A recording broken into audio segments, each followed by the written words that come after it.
Môre almal, dis Kobus Kreer, is die 7de Oktober 2024 en ek wil net graag hierdie woord met die mense van Suid-Afrika kom deel.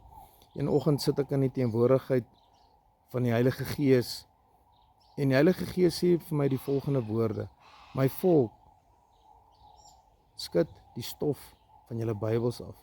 My seun sê vir my volk, skud die stof van julle Bybels af. En die Heilige Gees sê dit vir my vir 'n derde keer met 'n skrif by. En sê vir my die volgende: sê vir my volk, skud die stof van julle Bybels af. Ek is naby julle lippe, maar ek is ver van julle harte.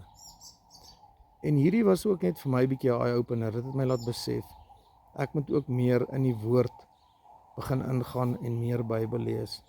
Ons moet regtig begin tyd spandeer met die woord van God. En saam met dit bid en worship, of in tale bid. Ek het daardie skrif gaan soek en ek het dit gekry in Jesaja 29 vers 13 en Matteus 15 vers 8 en in Markus 7 vers 6. Julle kan dit self gaan lees. God soek verhouding. En hoe meer ons in die woord is, hoeveel te meer. Kom ons soek die koninkryk van God en hy sal vir ons alles gee wat ons harte begeer.